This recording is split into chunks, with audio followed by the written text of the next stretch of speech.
bienvenue à la dernière séance des conférences mensuelles de la SAF à Télécom.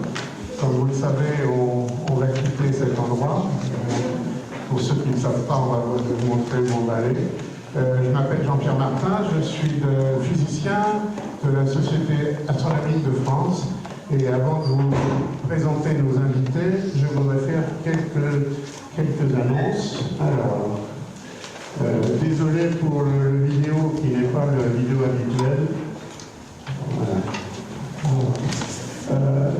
Notre nouvelle salle. Voilà. Alors maintenant, ça sera au CNAM, au Conservatoire des Arts et Métiers, pour ceux qui ne savent pas. Et on n'a pas pu avoir le vendredi, parce que le vendredi, c'est occupé par le CNAM. Ça sera en principe le deuxième mercredi du mois. Et dans le plus bel amphi du CNAM, l'amphi Grégoire. Voilà les dates retenues. La première, ça sera le 11 septembre, le mercredi 11 septembre, à 19h. Alors, l'accès est facile, c'est le métro Arémoutier ou Réaumur-Sébastopol, et vous sortez directement, vous traversez un petit square, et vous êtes devant, vous voyez, comme vous voyez sur l'illustration, vous entrez par la porte principale, et quand vous entrez, vous allez sur la droite, et voilà notre nouvel amphi. Ah oui, on peut rêver, hein, il y a des fauteuils extraordinaires, hein, là, vous pouvez faire une sieste monumentale. Je les ai testés, c'est vraiment moelleux. Alors, bon, cet amphi est superbe, c'est un véritable amphi. Par contre, il a un petit peu moins de place que celui-ci. Il a 220 places, mais je suis certain qu'on les remplira bien. Voilà. J'ai commencé à travailler sur le programme de la rentrée. Donc, vous voyez qu'on va faire l'inauguration le 11 septembre avec un numéro spécial sur Mars. Est-ce le prochain défi? Est-ce la prochaine cible? Est-ce réaliste d'y aller? On va en parler d'ailleurs aussi à la fin de la conférence d'aujourd'hui. Donc ça sera François Forget, planétologue de l'Institut Pierre-Simon de Laplace, qui va nous parler de ça. En octobre, c'est notre ami Jean-Pierre Luminet qui nous avait fait la promesse de revenir. Il y avait eu tellement de monde la dernière fois, on s'était battu dans les allées, et donc il revient pour la séance du 9 octobre, et il va nous parler de l'univers selon Stephen Hawking. Je pense que ce sera intéressant. En novembre, on va fêter les 100 ans de l'UAI en parlant de la vie de Benjamin Bayot. Et puis, bon, je travaille sur le reste. Alors, je vous rappelle que les réservations, c'est la date que je vous ai donnée, mais c'est pas comme à l'IAP. Moi, je me lève pas à minuit pour commencer à prendre les réservations, c'est moi qui les fais. C'est à partir de 9h du matin, après le petit-déj. Hein, voilà, donc je dis ça parce que pour Luminet, la dernière fois, au bout de 12 heures, la réservation était fermée. Hein, tout le monde avait déjà réservé. Hein, et on commençait à me proposer des chèques pour que je fasse... J'accepte. Hein. Voilà d'autres conférences intéressantes. Il y en a un peu moins quand même en juin-juillet. Donc vous voyez, il va y avoir la séance pour les gens de la SAF, la commission de cosmologie, c'est demain. Oh là là, il va falloir encore que je travaille demain. On reçoit le professeur Hamilton qui va nous parler de l'expérience publique. Ensuite, il y a le jeudi 27 juin, Nicole Chalon de Norma Sanchez, ça va être intéressant, etc. Vous savez qu'il y a des expositions aussi en ce moment, par exemple à la DNF sur la Terre. Il y a une exposition Lune au Grand Palais. Bravo. Voilà. Donc je pense que vous pourrez toujours vous amuser. Voilà la photo de la dernière conférence. On a reçu Pierre Guignard qui travaille sur un des instruments du James Webb Télescope sur l'instrument MIRI et qui nous a expliqué le télescope et la formation des galaxies et en quoi ce télescope spatial pouvait justement nous aider à comprendre la formation des galaxies. Le compte-rendu a été publié sur mon site et sa présentation est disponible au téléchargement comme à chaque fois. Donc ce soir on voulait terminer cette session à Télécom par une table ronde sur les... Vous savez qu'on fête les 50 ans des premiers pas sur la Lune. Donc on voulait savoir ce qu'on a un peu appris sur la Lune, ou beaucoup appris, je ne sais pas, voilà. Et si on est capable d'y retourner, et si on y retourne, pourquoi? On peut se poser la question, pourquoi y faire? A-t-on les moyens d'y retourner? Est-ce que c'est un tremplin pour Mars, etc., etc. Donc je vous présente nos invités. Olivier de Boursac, grand spécialiste des missions Apollo, qui vient de publier, tu nous montres ton bouquin là? Qui vient de publier, je ne touche pas 10% malheureusement. C'est le bouquin de la SAF, publié avec la SAF. Faut des biceps pour le transporter. Voilà, et il est très complet sur toutes les missions Apollo. Nicolas Prantzos, astrophysicien à l'IRP, qui a donné il y a quelques années, je me rappelle, une conférence justement sur Apollo, et qui s'intéresse particulièrement à ce sujet. Et Pierre-François Mouriot, d'Aerocosmos, qui viennent de publier un numéro spécial à l'occasion du Salon du Bourget sur quoi? Sur Apollo. Eh oui, hein. On se demande ce qu'on fera l'année prochaine. Hein. Parce que les 51 ans, ça ne se fait pas. Voilà. Donc on va discuter de ça. Je vais changer de présentation. Alors.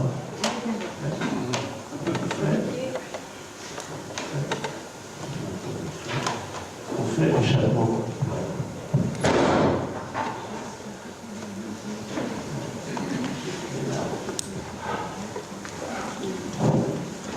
Vous voyez, voilà les sujets qu'on aimerait discuter ou au moins effleurer ce soir suite à cette extraordinaire aventure qu'ont été les missions Apollo vers la Lune. Vous savez que 12 Américains ont posé le pied sur notre satellite naturel et on en a ramené des échantillons, à peu près 400, je crois que c'est ça.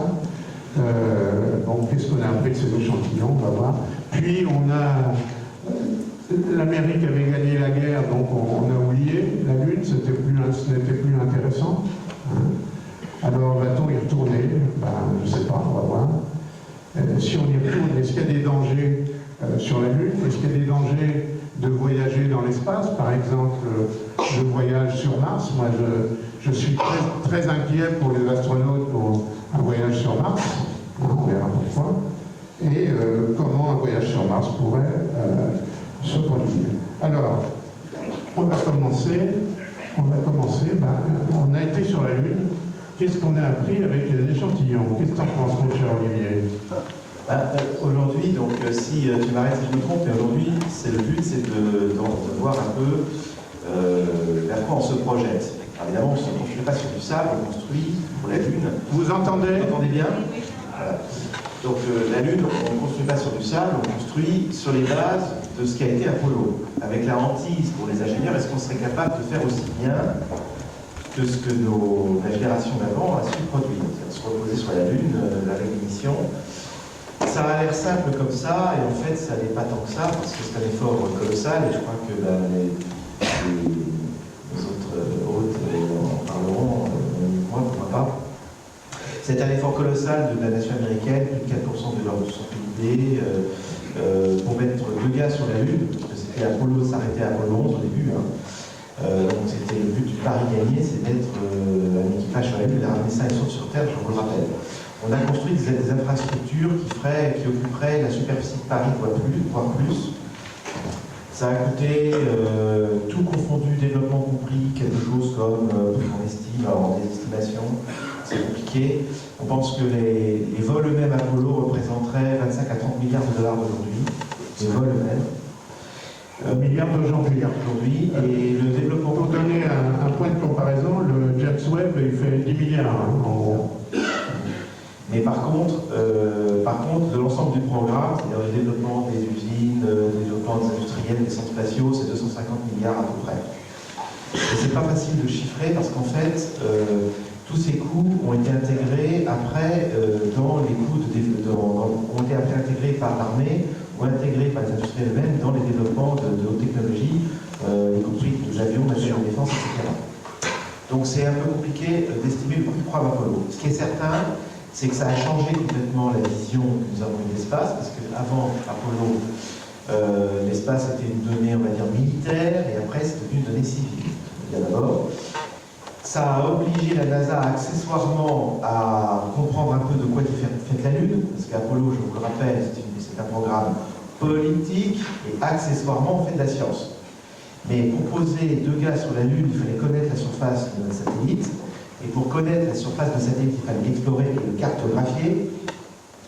Et donc on va dire que le produit de ce programme Apollo, c'était la connaissance de la Lune, y compris au plan géologique. Donc c'était intéressant pour ça. Et puis, ça a été aussi, comme on dit, Apollo, c'est le triomphe du management.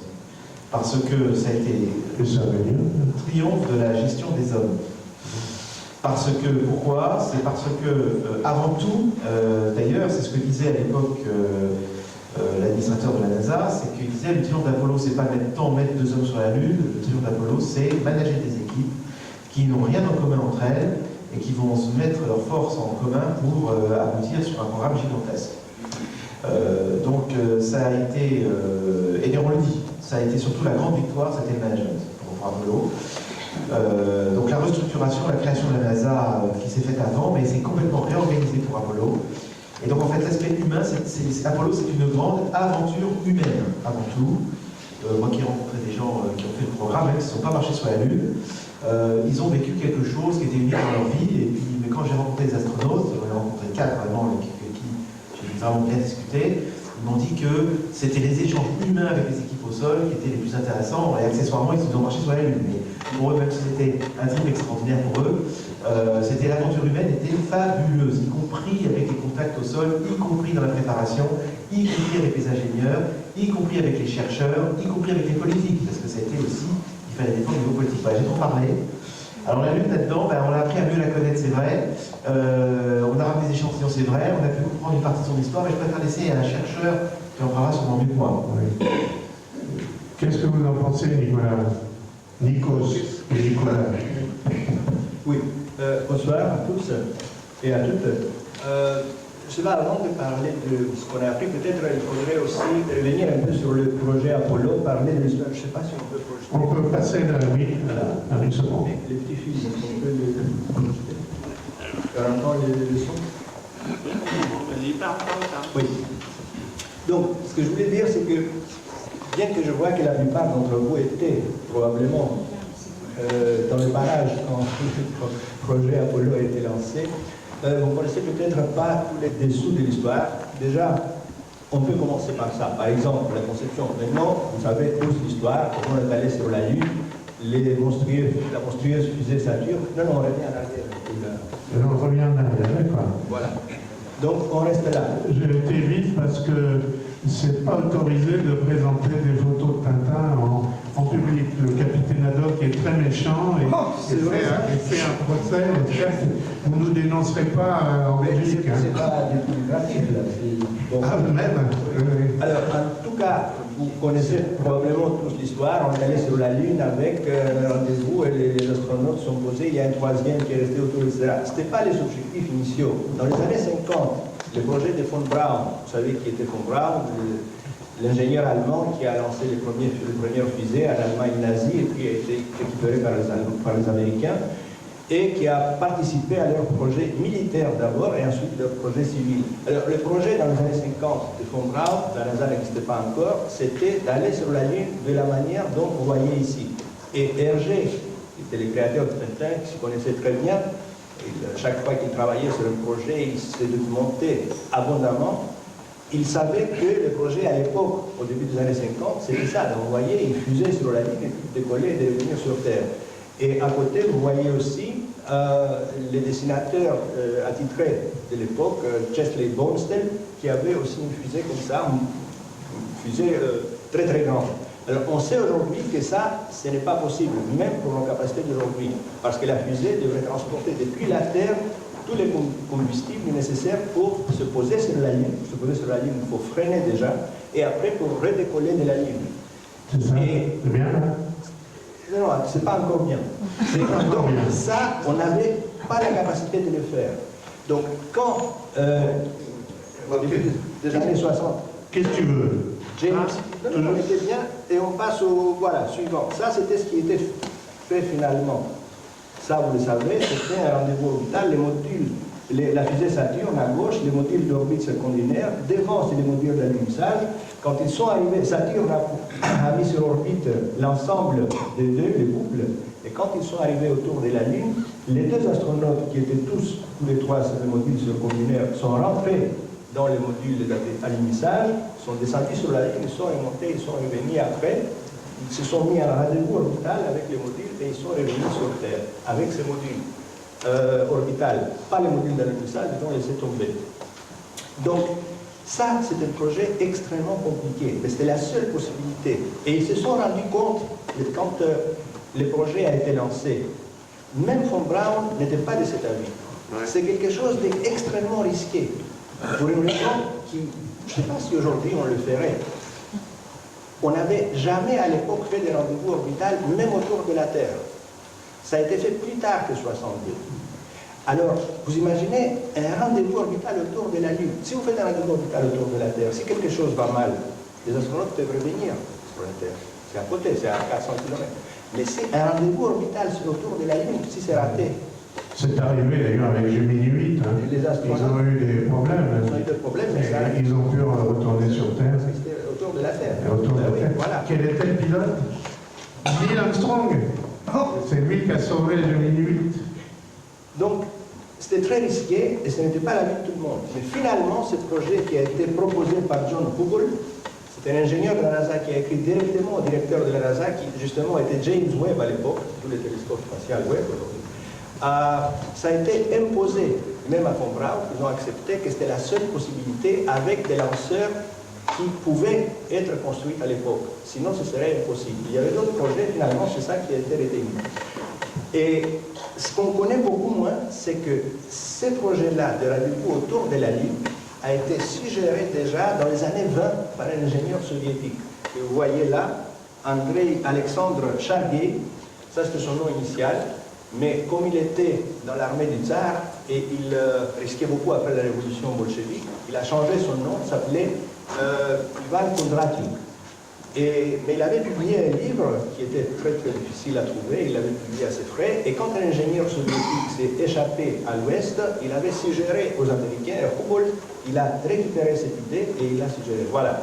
Donc tout ça pour l'histoire. Et la dernière chose que je voulais dire, pour entrer dans le contexte, oui, ça c'est, voilà, si on avait l'idée de von Braun, il faudrait poser sur la ligne ces choses qui est à gauche. Et finalement, on a posé sur la ligne les petits trucs à droite. Donc vous voyez la différence quand même. C'est beaucoup plus facile de se lever. À gauche, on peut dire que c'est la version du professeur Tournesol.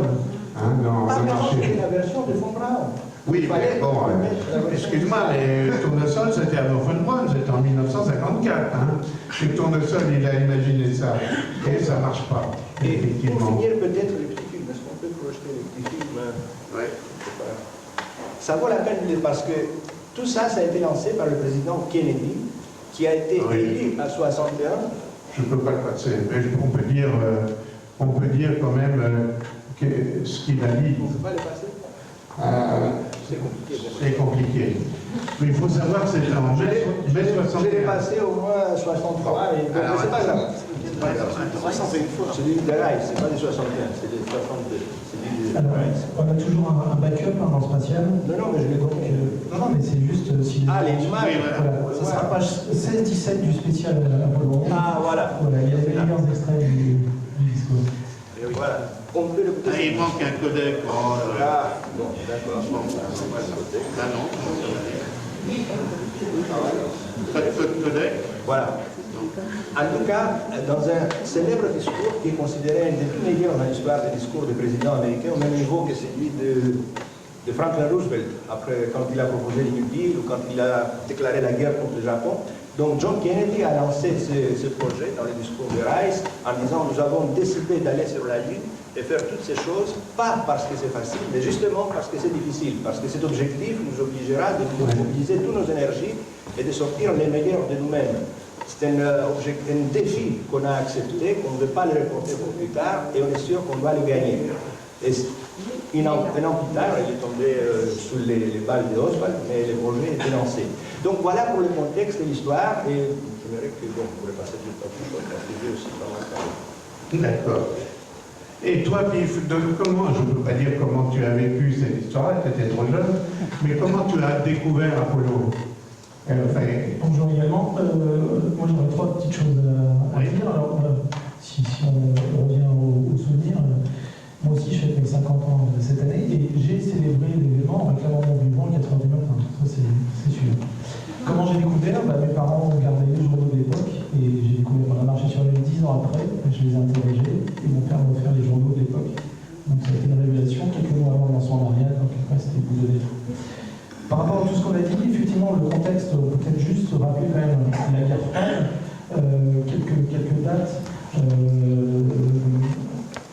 Alors après la décision de Kennedy de 61, c'est 4 ans après Sputnik, et c'est une accélération de conquête spatiale avec les Américains qui sont toujours à la traîne, apparemment. Avec les Russes qui marquent des points très rapidement. Je vous encourage à lire le livre de Pierre Balland qui raconte cette course. Donc de Sputnik à Gagarine, les Russes n'arrêtent pas de marquer des points et les Américains ne sont pas encore organisés, ne sont pas encore en ordre de bataille. Et aux yeux du monde, ça fait très mauvais genre. Et Kennedy convoque un peu ses états-majors en disant comment on peut marquer l'histoire avec un projet où les Russes ne pourront pas nous suivre. Et donc c'est la Lune qui est proposée, mais sans être complètement certain que et les Américains vont y arriver et que les Russes ne vont pas être aussi capables. On est quand même sur du coup de poker avec des allers-retours, des hésitations. Et ce qui est intéressant, c'est que tu dis que Kennedy était assassiné en 63, on a fait un petit article là-dessus.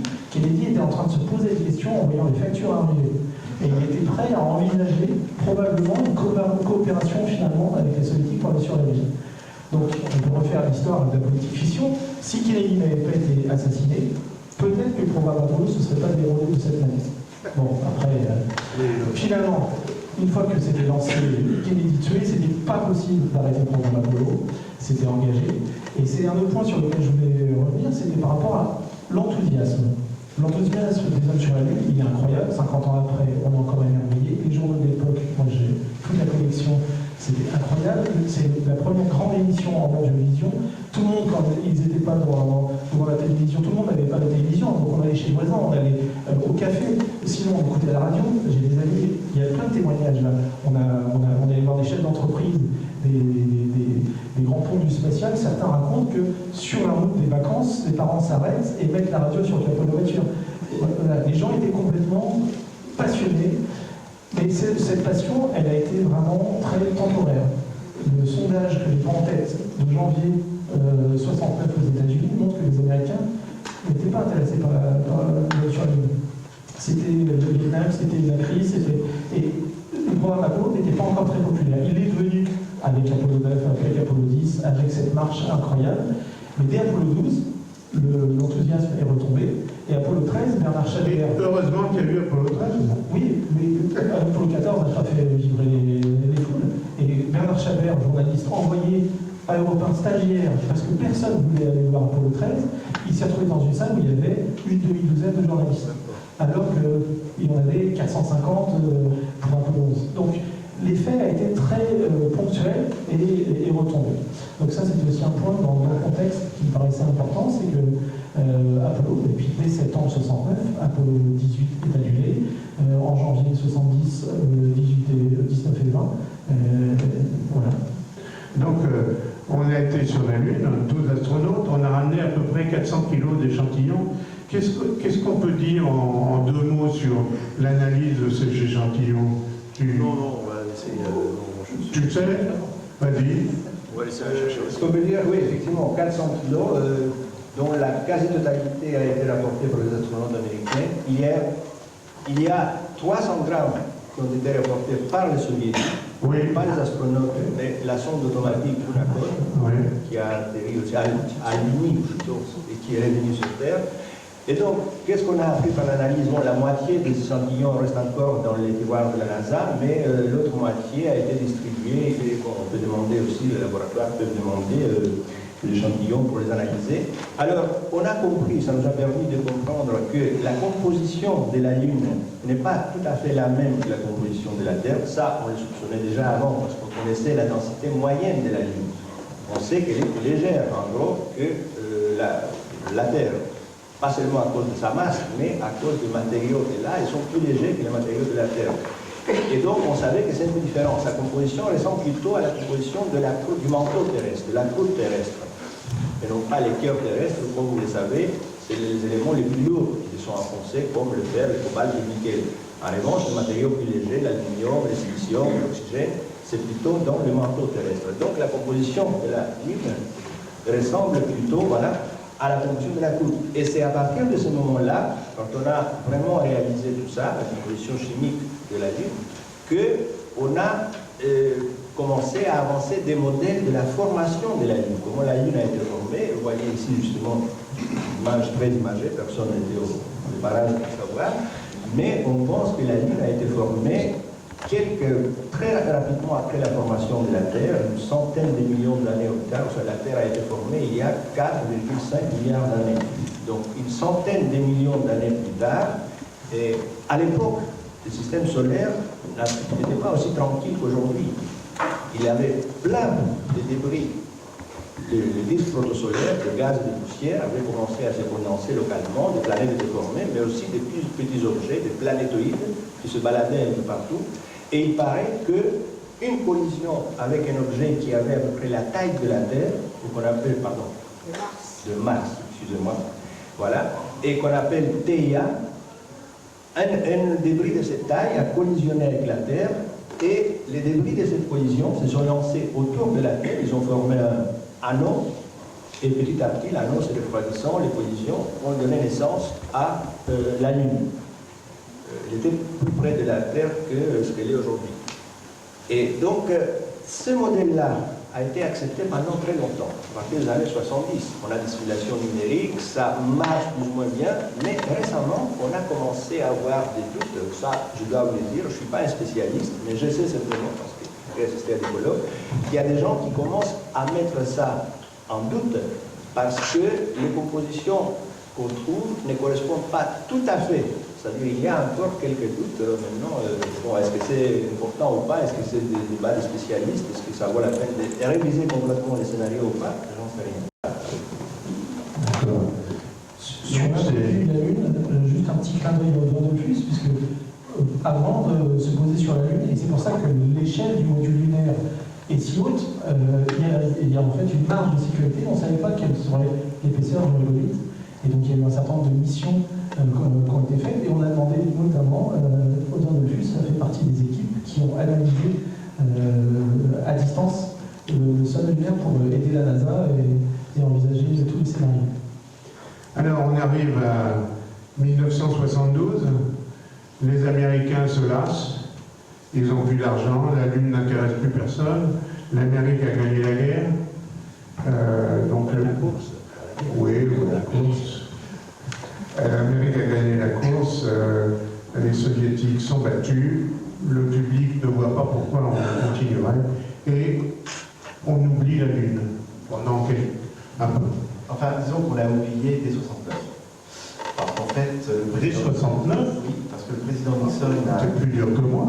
Le président Nixon, au moment où Armstrong pose le pied sur la Lune, en fait, le programme est déjà en réduction sévère. Parce que le président Nixon, en fait, considère que la NASA n'est pas fiscalement responsable dans ses choix. Alors lui, il a un raisonnement différent de Johnson, parce qu'en fait, Il faut savoir que Kennedy n'était pas un fanat de la conquête spatiale du tout. Et en fait, c'est Johnson qui a monté le programme. Complètement. Donc, effectivement, pour répondre à la bonne objection effectivement, de Pierre-François, Kennedy mort, Johnson vice-président, la Lune a caracolé. Maintenant, Nixon avait une analyse complètement différente. Il disait, bon, d'abord, il y a des urgences sociales, parce que ce qu'on dit, c'est que l'Amérique avait ses équivalents de pire que même les Gilets jaunes, puisque finalement, ils ont été en émeute en 67 dans 70 000. Et la population américaine ne comprenait pas, finalement, pourquoi on dépensait des milliards et des milliards et des milliards et qu'on se désintéressait de son quotidien. Nixon a été élu là-dessus, vraiment. Et Nixon, la première chose que Nixon a fait, c'est pour ne pas fâcher la NASA, il a fait faire un audit géant, sachant qu'il avait déjà en tête qu'on arrêterait Apollo. Alors pourquoi arrêter Apollo? Alors aujourd'hui on dira oui, Nixon c'est un vilain, on aurait tellement voulu voir continuer Apollo avec d'autres missions, passe sur la Lune, mais en fait, pas du tout. Le raison de Nixon se tient vraiment. Il dit, la NASA n'est pas fiscalement responsable. Moi ce que je veux, c'est que la NASA ait un budget par an, en réduction certes, mais elle va, avec ce budget, définir des programmes de plus courte durée. Parce que Apollo nous emmène peut-être sur 20-30 ans de plus, et où est-ce que ça va aboutir, on n'en sait rien. Et on ne peut pas engager la population américaine sur des projets qui vont aboutir, on sait où, et qui feront je ne sais pas quoi. Donc la NASA, maintenant, aura un budget annuel, en réduction certes, mais ils seront vraiment libres pour faire ce qu'ils veulent. Ils s'engageront plus sur une durée très longue, et en particulier, et ça a marché de fait, puisque ça a permis de développer le programme Voyageur vers l'extérieur, le programme Viking, ça a permis de développer après les grandes missions vers les planètes, et on a annulé la Lune certes, mais on a développé la navette spatiale. Donc, après, et en fait, il faut comprendre qu'à l'époque, notre sentiment comme quoi Nixon est un vilain, ça vient de la NASA, qui n'a pas compris ce raisonnement à l'époque, et même un administrateur a démissionné, enfin, ça s'est mal passé avec les astronautes, etc. Mais Nixon avait raison. Il a eu raison. Et qu'est-ce qui se passe aujourd'hui? C'est qu'on dit, ben oui, mais ça prend les 30 années suivantes, on n'a fait que tourner autour de la Terre.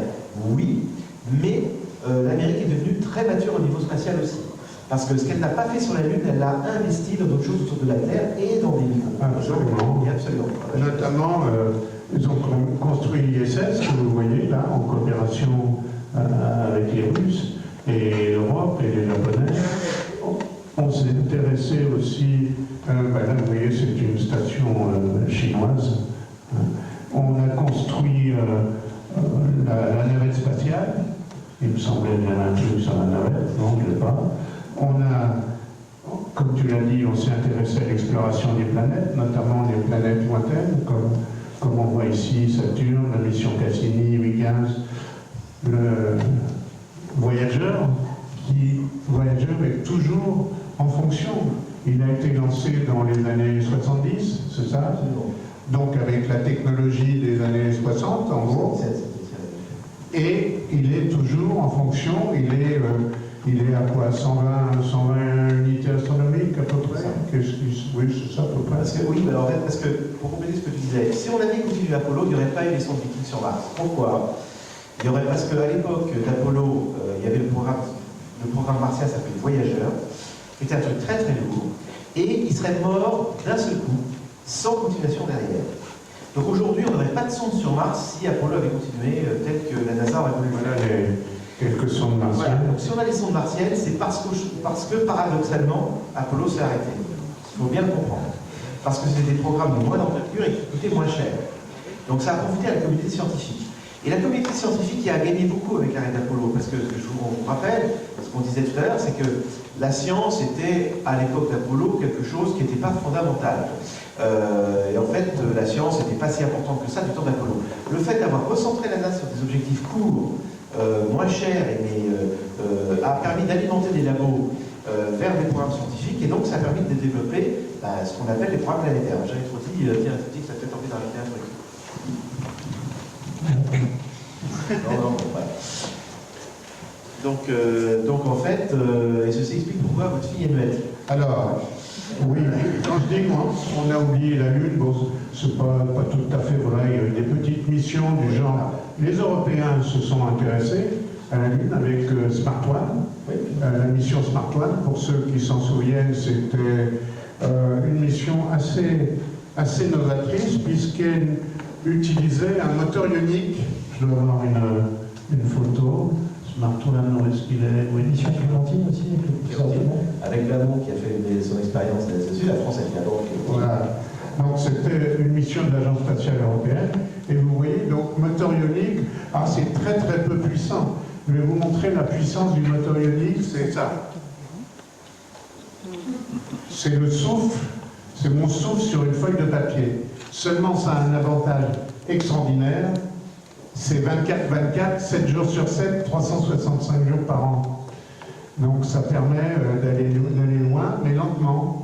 Vous voyez comment on a atteint la Lune, on a tourné autour, et c'est notre ami Bernard Foin, que vous avez peut-être vu il y a quelques jours ou quelques semaines, qui s'était chargé de ce programme.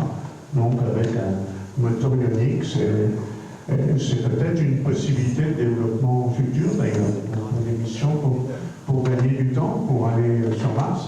Parce que, je sais pas, il y a des nouveaux moteurs ioniques, je sais que la NASA travaille c'est l'astronaute Sean Diaz, tu connais? Oui, oui, tout à fait. Bon, pour Mars, pour l'instant, on privilégie des engins plus rapides. Ouais, à cause des radiations. C'est cher, on va aller vers Mars, on n'a pas le temps de le faire trop traîner, c'est de rentabiliser la mission. Alors, maintenant qu'on a vu ça, on peut se dire, pourquoi retournerait-on sur la Lune? On n'en parlait pas il y a 10 ans. Et puis, progressivement, il y a des nations qui s'y sont intéressées, comme les Chinois, les Indiens, les Japonais, les Russes, non, je n'ai pas l'impression que les Russes s'y sont intéressés. Donc, les Américains, je pense qu'ils ont été un peu piqués au vif, et ils ont commencé à réfléchir à la possibilité d'envoyer des missions humaines sur la Lune et même d'aller jusqu'à la construction de villages lunaires. Alors, qu'est-ce que vous en pensez? C'est dans les possibilités, ces choses-là? Il y a plusieurs choses. Il y a l'intérêt pour la science avec des sondes automatiques. Quand ils citent les Chinois, les Indiens, tout ça, ce sont des sondes automatiques. Sur l'homme sur Mars, le retour de l'homme sur Mars, les Américains avaient mis un mouchoir dessus depuis longtemps. Et je crois que les ambitions chinoises qui sont affirmées, mais les Chinois prennent leur temps, n'ont pas inquiété les Américains jusqu'à récemment, puisqu'ils disaient qu'ils vont le faire comme nous, on l'a fait il y a 50 ans.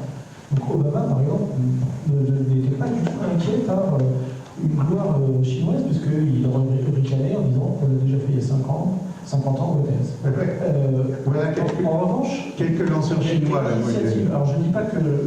Je ne suis pas en train de dire que c'est l'Europe qui a soufflé l'idée à Trump, mais l'idée du village lunaire, elle est européenne. Et pourquoi le directeur général de l'ESA a eu cette idée en arrivant? Il a dû être en poste en 2015-2016, je ne sais plus. Lui, il s'est dit, un programme spatial de cette envergure, enfin un grand programme spatial habité, il faut au moins 10 ans pour le développer. Et quand il est arrivé, on était en train de discuter la Station spatiale internationale, est-ce qu'on la repousse à 2022, 2024, 2026, 2028? Enfin, c'est des discussions, finalement, sans très grande ambition, on poursuit le programme, même si le programme est intéressant et fait avancer la science.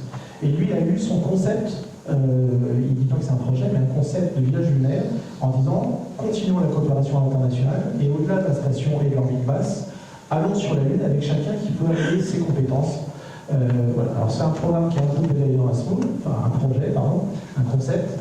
Et puis est arrivé Trump avec plein d'ambitions et surtout l'envie, je crois, de marquer l'histoire. Et il y a un de ses conseillers qui a fait un livre en fin d'année dernière qui a raconté que Trump avait demandé Mars dès la fin de son premier mandat. Voilà. Mais finalement, la NASA se cherche sur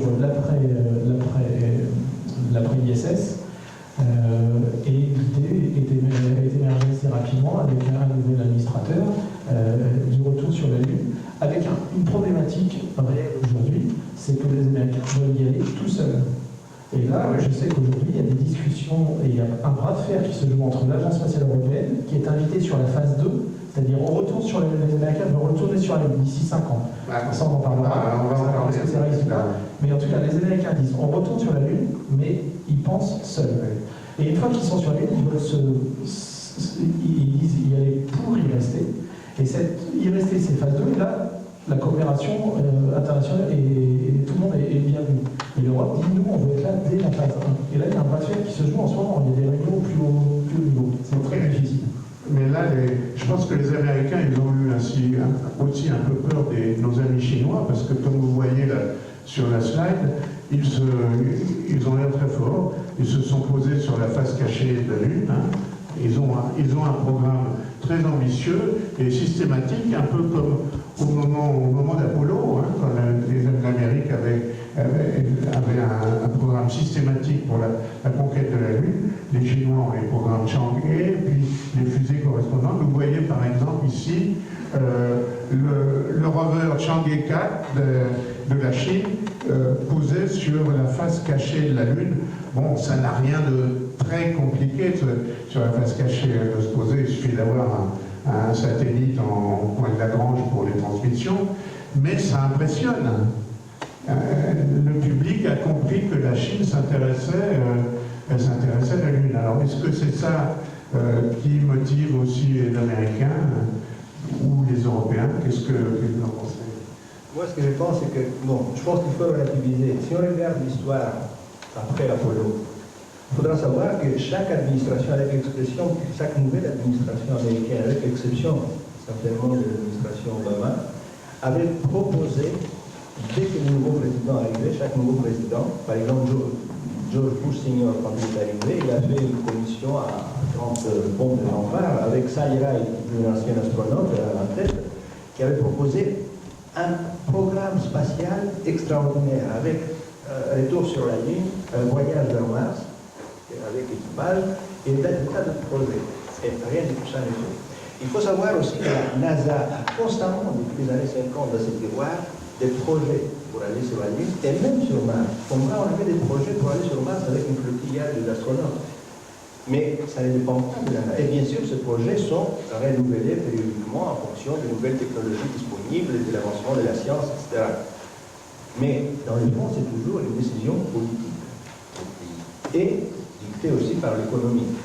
Pas seulement, mais par l'économie aussi. Et là, les jeux avec la Chine, ça verrait. Mais c'est quand même un problème technique, parce que aller sur la Lune, il y a 50 ans, on l'a fait avec la fusée Saturn 5 de Von Braun. Or, la fusée Saturn 5 de Von Braun n'existe pas au jour d'aujourd'hui. Donc, alors je ne dis pas qu'elle n'existera pas dans 4 ou 5 ans, ou l'équivalent, est-ce qu'on a des lanceurs capables d'envoyer des charges importantes sur la Lune? Vous voyez par exemple la Falcon Heavy de SpaceX, mais qui, à mon avis, elle n'est pas capable d'envoyer des hommes sur la Lune. Elle est puissante, mais voilà la capsule, par exemple, qui apporte SpaceX. L'avantage de SpaceX, comme vous le voyez sur cette magnifique photo, c'est qu'il récupère les premiers étages. Hein. C'est assez formidable. Formidable. Mais ça doit diminuer les coûts. Ben, c'est pas sûr. Il y a plein de débats qui se lancent en disant des lanceurs, je pense que ça c'est pas un problème. On appuie Saturne 5, mais il y a le SLS qui est en cours de développement, qui traîne, qui coûte cher. Tu parlais de James Webb, le SLS, il est aussi dans des coûts faramineux, mais il va finir par être prêt. D'ici 2 ans, il vole, fin d'année prochaine. Il y a d'autres lanceurs qui sont de Falcon Heavy, je pense qu'il peut emmener une certaine partie du matériel. Amazon, par la société Blue Origin de Jeff Bezos, prépare un lanceur monstrueux. Et le SLS, là vous voyez le SLS. Elon Musk a d'autres projets dans ses cartons. C'est plutôt une question de volonté politique et budgétaire. Mais retourner sur la Lune, c'est une semaine de voyage avec des lanceurs qu'on sait faire. C'est Mars qui me paraît plus compliqué, avec le support bien qu'on a mis. Mais la Lune, en revanche, s'y installer pour rester, ça me paraît compliqué.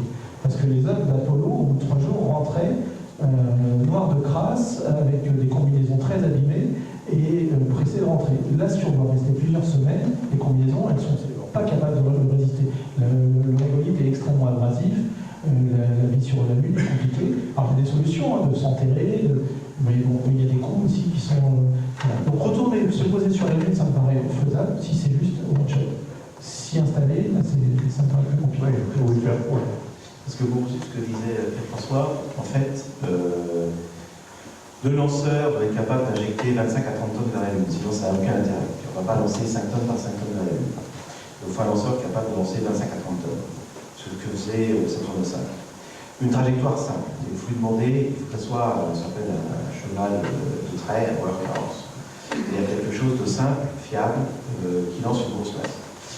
Ensuite, pour poursuivre ce que disait Pierre-François, une fois qu'on est en orbite autour de la Lune, c'est gérable assez facilement.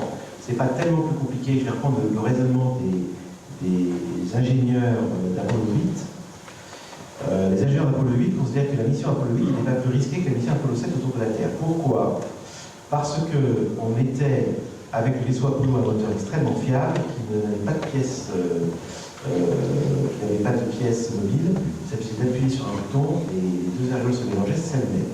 Donc on avait quelque chose qui permet de toute façon de rentrer vers la Terre. Donc en fait, l'orbite lunaire, on sait faire, c'est relativement simple. Alors après, l'objection effectivement soulevée par Pierre-François, c'est de dire, qui est une vraie objection, c'est la poussière lunaire est très abrasive, et c'est vrai, et ça empêche les séjours longs sur la Lune, sauf à mettre un gros sas de dépoussiérage avant. Donc ça veut dire une infrastructure un peu supplémentaire à celle de la laine normale. Pour mémoire, la mission qui a été le plus impactée par la poussière lunaire à la fin, c'était Apollo 17. Il y a une photo qu'on montre dans le bouquin de la SAF, on voit le cerveau avec une poussière. Ça s'infiltrait, c'est comme de la poussière de... Parce qu'ils sont restés 3 jours, hein, c'est ceux qui sont 3 jours, voilà, mais surtout, ils sont restés 3 jours. Mais en plus, c'était vraiment, ils ont vraiment brassé de la poussière, en plus... Schmitt, qui vivait sa passion d'être dans le nez dans les cailloux, il en a ramené encore plus, de poussière dans le lait, donc en fait, et en plus la poussière lunaire, pour vous expliquer un peu ce que c'est, je ne sais pas si vous avez, si certains d'entre vous connaissent la poussière de ciment. Oui. Bon, donc ça s'infiltre dans la peau, ça tache les vêtements, on ne peut rien en faire. Et si vous en mettez dans les yeux, c'est hosto direct. Moi j'ai à la maison des kilos et des kilos de reconstitution de poussière lunaire. Quand on a fait la migration du livre de la SAF, on en a donné aux gens qui étaient là, qui sont venus à l'immigration. Si vous voulez, on met un gros warning dessus. Mes enfants, à l'époque, déjà, leur a déjà mis touché, même pas mettre le doigt dedans. Donc c'est très compliqué. Oui, il paraît que ça reste dans les poumons aussi. Oui, ça s'infiltre partout, c'est vraiment une horreur. Alors, ce que disent aujourd'hui les industriels, c'est qu'ils disent on peut faire peut-être une étape intermédiaire, c'est partir de la base autour de la Lune, de cette station spatiale, de faire des petits atterrisseurs qui sont capables de se poser à un endroit pour une on va dire une mission de 8 heures. On descend vers la Lune en moins d'1 heure, on marche sur la Lune 4 à 5 heures, on remonte dans ce petit vaisseau et on retourne à la station orbitale. Eh bien, bravo. J'ai 2-3 films là-dessus. C'est formidable. Je termine juste. Ce qui veut dire que ces petits atterrisseurs n'auraient même pas besoin de pressuriser. Parce que qu'est-ce qui se passerait, c'est qu'au mieux, on mettrait les atomes directement en combinaison spatiale et ils se jucheraient sur un atterrisseur sans cabine pressurisée. Donc ça peut être la solution la plus simple. Et là, moins chère. Parce que comme disait Pierre-François, c'est très cher. Et comme vous dites très justement, après on part à des considérations politiques et budgétaires énormes. Il faut savoir que le budget actuel de la NASA ne permet pas de se reposer sur la Lune. Il faudrait 30 à 40 milliards de plus à dépenser jusqu'en 2022. Aujourd'hui, ils n'ont que 1 milliard de plus sur leur budget, ou 1,5 milliard, si vous corrigez le trompe, pif, ça. Un 6 de plus, il en faudrait 5 de plus cette année, 5 de plus l'année prochaine, 5 de plus l'année d'après, donc ils ne n'osent pas. Donc même s'ils agitent leurs petits bras, les ingénieurs de la NASA n'ont pas l'argent pour développer. J'ai été un peu long, pardon. Oui, montre ton film. Oui, je peux juste vous montrer un petit film, 2 petits films d'ailleurs. D'abord, c'est sur les lanceurs possibles pour atteindre la Lune. Donc vous voyez à gauche SpaceX, ensuite SLS au milieu de la NASA. Et donc il y a une petite présentation de ces lanceurs, capables de mettre soit des astronautes sur la Lune, soit de se mettre en orbite lunaire pour construire, on va voir qu'on va essayer de construire une sorte de mini-station spatiale autour de la Lune. Et qu'est-ce qu'il dit? Bon, ouais, ça...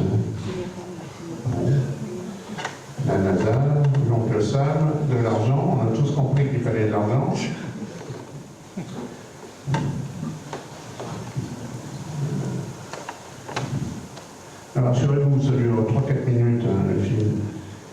Et ce sont bon, des simulations, hein, monsieur. Ben, on peut parler en même temps. Vas-y.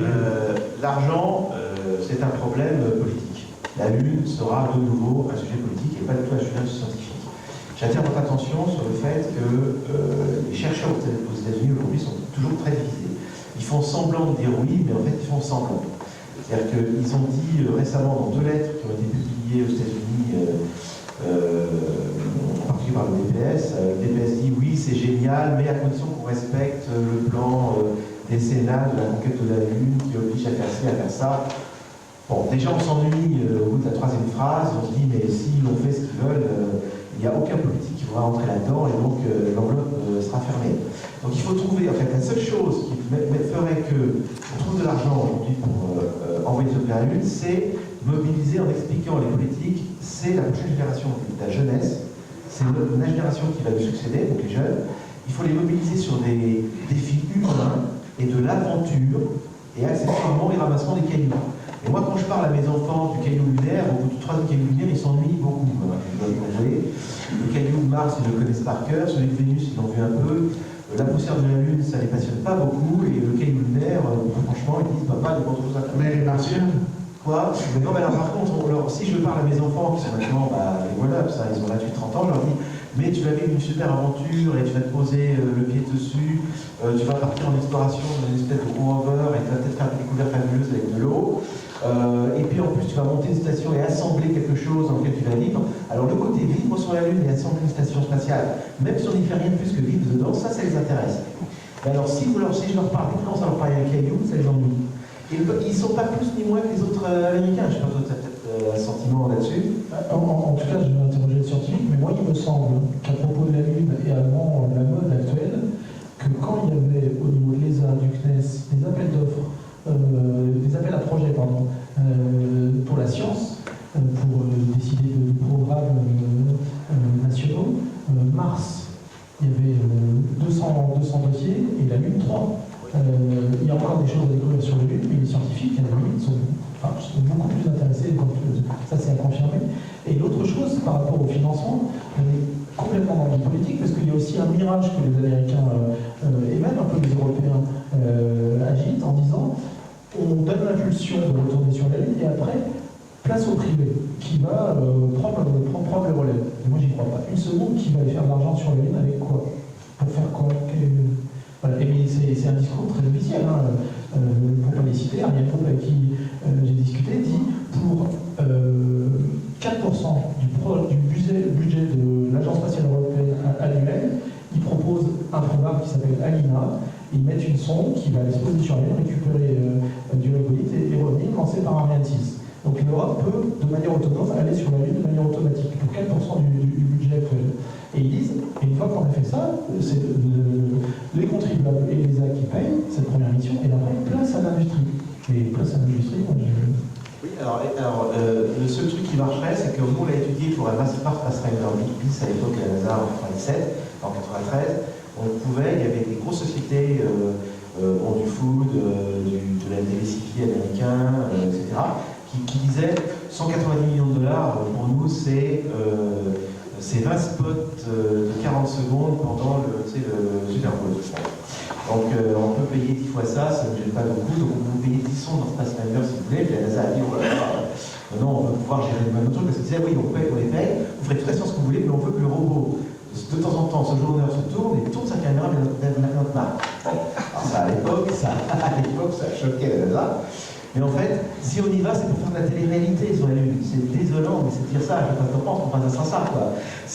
Donc ça sera des majors de la télévision. Motiver le public, c'est pas... Ce qu'ils veulent, c'est après ça, c'est l'émission à la qu'on voit, tu sais, en permanence, où les mecs se rendent au bord de piscine avec des filles qui sont super. Je pense qu'il y a quand même un autre paramètre, parce que... C'est ça que les gens veulent voir, hein, tu sais, elles quittent leur combinaison, ils se retrouvent tous dans une pièce sympa à discuter de ce qu'ils ont vécu sur la Lune, et en télé-réalité, les gens veulent voir ça. Donc, et qu'est-ce qui se passe si les Chinois arrivent avant les Américains sur la Lune et déposent, par exemple, 3 femmes astronautes sur la Lune? La course est perdue pour les États-Unis, et ça c'est un bon sujet, parce que c'est même pas sûr que ça mobilise derrière pour y retourner. La seule chose qui fait que Trump y va pour l'instant, c'est qu'il dit j'ai l'espoir encore de déposer 2 mecs ou d'y aller encore avant les Chinois. Mais une fois que les Chinois ont gagné, c'est le paradoxe de Kennedy, parce que Kennedy il a engueulé son monde en 62 tous les gens de la NASA. Il y a la fameuse engueulade, justement, que vous trouvez dans le cas d'Assaf, où il leur dit, je vous résume, il leur dit c'est une course, ça n'a aucun intérêt d'arriver second. Donc, messieurs, arrivez les premiers. Alors, qu'est-ce que vous en pensez? Est-ce que pour vous, la Lune, c'est la priorité? Alors, l'administrateur de la NASA, Truffaut, il dit c'est une des priorités. Ah non, dit Kennedy, c'est la priorité. Ah oui, mais il y a la science. La science m'en fiche, dit Kennedy. C'est le sujet, c'est est-ce que vous mettez 2 gars sur la Lune? Et ils disent oui, vous devez le faire. Et en fait, Trump, c'est ça. Trump, d'ailleurs, un propos très intéressant pour du SLS, il a engueulé les mêmes types de Lockheed Martin en leur disant écoutez, on a envoûté des milliards depuis 10 ans, votre truc, vous ne le sortez pas. Si vous ne le sortez pas, moi j'en appelle d'autres qui vont le faire. Alors, tout le monde a dit oui, bien sûr, on est capable de le faire. Il paraît que tu vas nous le dire. Qu'est-ce qui se passe d'ailleurs en ce moment chez Lockheed Martin? Chez Boeing. SLS, vous venez juste de voir, il y a 2 secondes, les fusées qui étaient disposées là. Et effectivement, il semble d'ailleurs que SLS prenne du retard. Non, mais comme par hasard, il va sortir. Non, il va sortir. Parce qu'ils ont dit ils perdent le contrat. Trump a dit si vous ne sortez pas un truc d'ici 2 ans, vous perdez le contrat. Donc il paraît que ça travaille jour et nuit en ce moment. Comme par hasard, on a trouvé des solutions à des problèmes qui étaient insolubles, parce que c'est ça. Parce qu'il ne faut pas en rire. Hein. Les Américains sont, comme tu disais très justement, François, comme vous disiez très justement, c'est qu'une fois qu'ils se mettent en route, en ordre de bataille, ils gagnent. Et en ce moment, ils sont en train de se remettre en ordre de bataille. Donc, et une fois que on va avoir des résultats sortir, et on les verra sortir, je pense, de manière efficace. Alors justement, un petit bout de film, là, tu sais, dans la notion SLS, il y a ce que tu expliquais sur cette mini-station lunaire, en orbite lunaire, le Gateway, je crois que ça s'appelle comme ça. Et on peut peut-être regarder, j'ai quelque chose sur le Gateway. C'est la construction d'une station lunaire en orbite pour permettre d'atterrir pendant quelques heures sur la Lune et de revenir à la station, c'est ça? C'est ça le principe? Oui, ceci est complet. Qu'est-ce qui... Oui, je fais ça, mais en fait, j'avais bien parti tout à fait un peu sur l'intérêt des scientifiques par rapport à la Lune et le fait que pendant quelques années, en tout cas, il y avait peu de réponses aux appels d'offres des agences. En vidéo, vous voyez la construction du Gateway. Hein? Allez-y, Nico. Non, les scientifiques, là on parle des missions avec équipage, mais c'est pas la même chose. Non, là les scientifiques, ils savent très bien que si on commence à avoir des missions avec l'équipage, c'est fini, la plupart des projets de la NASA vont se mettre de côté. Alors vous voyez là, excuse-moi, une capsule Orion, donc la capsule de la NASA, qui vient se connecter sur le Gateway, sur cette mini-station spatiale. C'est elle qui fait les allers-retours avec la Terre. Donc il n'est pas prévu qu'elle se pose sur la Lune. Hein. Oui, si je peux me permettre, mon sentiment, c'est très joli tout ça. Oui, mais si j'avais à parier, je parierais que rien de tout ça ne va se produire. Non pas parce qu'on n'a pas la vision, il y a beaucoup de gens qui ont la vision, mais l'expérience montre que quand on est allé finalement sur la Lune, si on avait demandé à Von Braun en 1960, 10 ans avant le premier homme qui s'est posé sur la Lune, de nous faire un film comme ça, comment ça se passerait? Mais il nous aurait montré son projet qui était un rendez-vous à l'orbite autour de la Terre et envoi du vaisseau sur la Lune. Et non pas le rendez-vous orbital autour de la Lune qui a été finalement sélectionné. Donc tout ça, ça a un intérêt, ça nous pour intéresser ou pour susciter l'enthousiasme du public. C'est déjà pas mal. Mais il ne faut pas croire que c'est comme ça que ça va se passer. Voilà, ça a un intérêt tout à fait réel. Alors l'intérêt des scientifiques, j'ai répondu, effectivement, pour les scientifiques, personnellement, moi, ça ne m'intéresse pas énormément. Quoique, en fait, quand j'étais gosse, je voulais, mon rêve, c'était de devenir astronaute. Finalement, je ne l'ai pas fait, je suis devenu astrophysicien. Mais je peux imaginer qu'il faut absolument maintenir l'esprit pour les générations futures. Justement, on a parlé de la jeunesse, il faut le faire. Mais malheureusement, il y a d'autres facteurs, il n'y a pas que l'enthousiasme. Dans la vie, il y a aussi les facteurs politiques, économiques, etc. Et c'est ça qui va finalement avoir les événements. Alors, dernière séquence vidéo. Là, maintenant, on est au niveau du Gateway et le Gateway possède un atterrisseur lunaire. Donc, vous voyez l'atterrisseur qui est connecté au gateway, qui tourne autour de la Lune, et c'est ce module-là qui va se poser sur la Lune. T'y crois, toi aussi? Je suis comme un peu tout le monde. professeur, je le trouve très gros ce module. Je trouve qu'il n'est pas très économique, comme ça, spontanément. Ou alors c'est pour un séjour long. Je ne pense pas qu'ils vont faire un séjour long tout de suite. Il faut le justifier encore une fois auprès du contribuable américain les sommes qu'on va mettre dedans.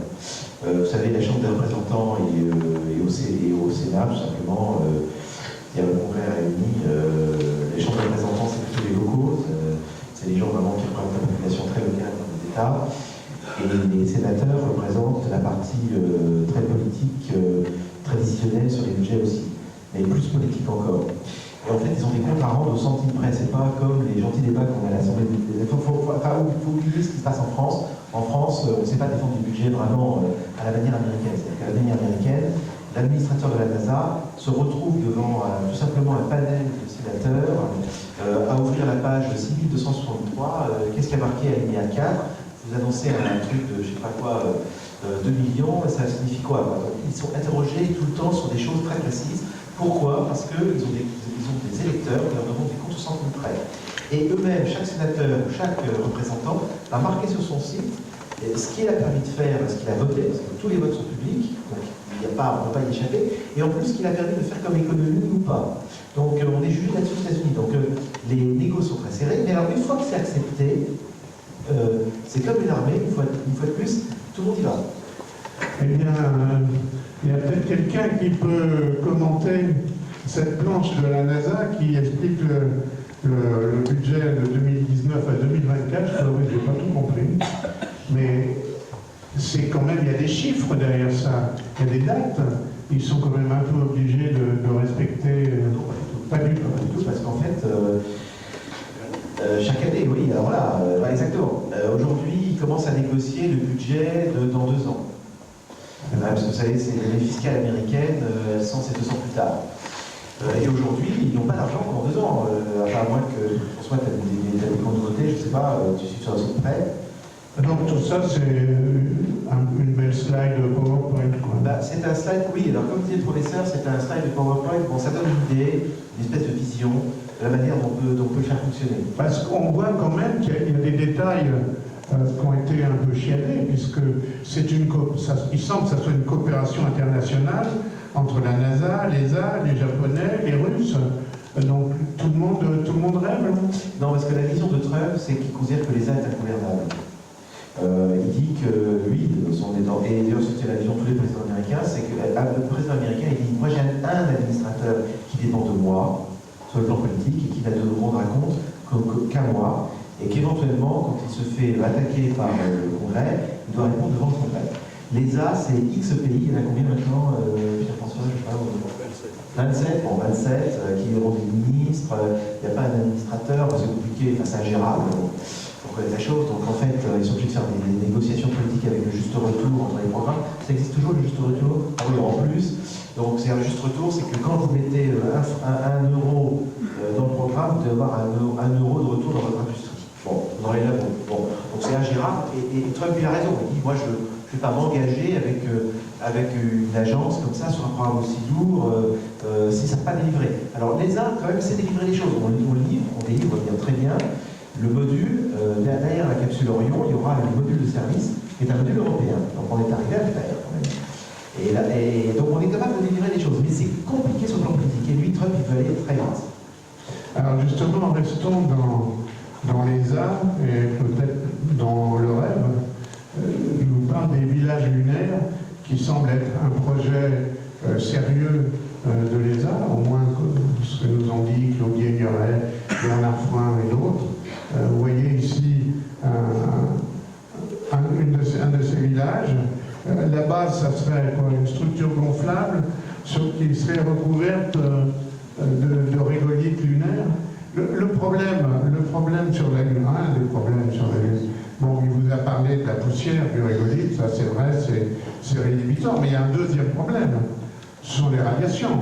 La Lune ne possède pas d'atmosphère, donc ne bloque pas ni les radiations galactiques, ni les émissions l'exposition du Soleil.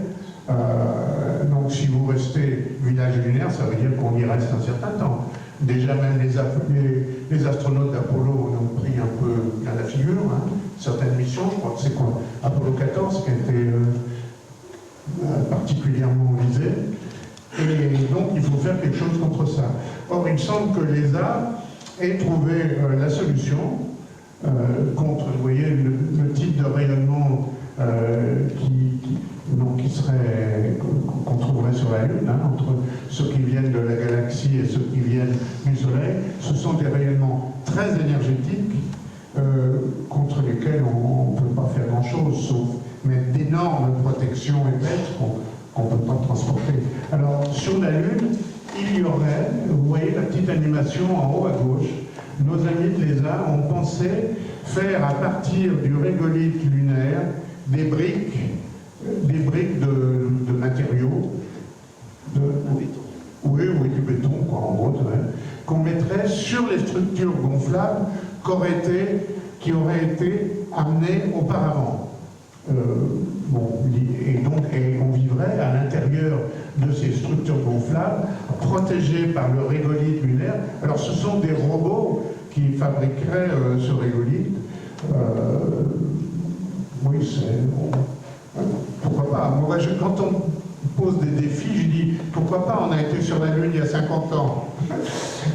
Bon, donc l'idée n'est pas absurde. Je ne sais pas, vous avez un sentiment là-dessus C'est ce qu'on disait, c'est que pour l'instant, c'est des dessins d'artistes, c'est des...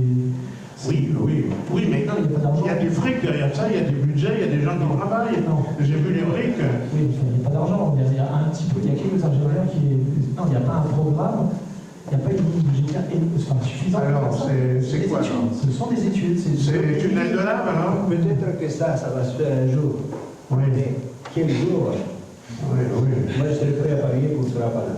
Donc c'est de l'argent perdu, ce qui Je ne prend. peux pas dire que ce n'est pas de l'argent perdu. Peut-être que ça va se faire d'une autre manière. On ne peut rien prévoir. C'est intéressant. C'est toujours utile de présenter ce genre de projet. Comme je dis, ça nous fait rêver. Ça permet aux ingénieurs d'affiner leurs projets, leurs connaissances technologiques. Mais finalement, est-ce que ça va se faire comme ça, d'une autre manière? Bon, ça c'est un projet de l'ESA. Peut-être d'ici 2 ans, quelqu'un, un Chinois, viendra avec un autre projet plus affiné, mieux construit, mieux conçu, mieux ficelé.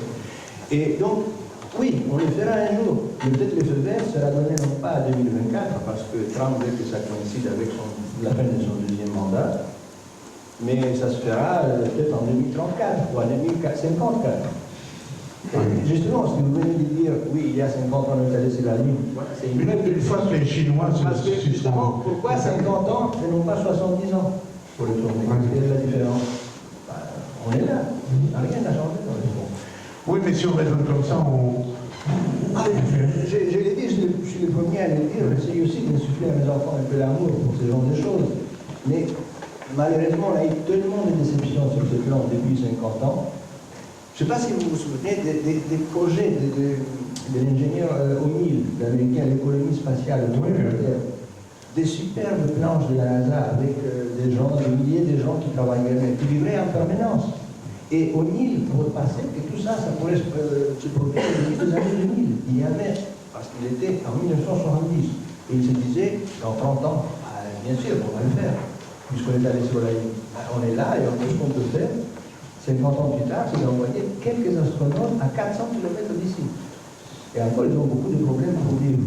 Donc finalement, l'espace, oui, c'est faisable, mais c'est très, très dur, beaucoup plus dur que ce qu'on pensait au départ. Mais il y a une chose qui est certaine, c'est qu'on retournera sur la Lune. Ça paraît à peu près sûr. Des êtres humains retourneront sur la Lune, peut-être pas les Américains, mais des êtres humains retourneront sur la Lune, et alors ils vivront de quoi? Quelles sont les ressources lunaires? Vous voyez ici le pôle sud de la Lune. Ce que vous voyez en bleu, c'est de la glace. Il y a de la glace sur la Lune. Vous savez qu'il y a des cratères qui ne voient jamais la lumière et donc qui ont conservé la glace des chutes de comètes, etc. Ils vivront, tu sais, c'est pas compliqué, Trump, la vision de Trump, c'est qu'ils feront des burgers et des frites.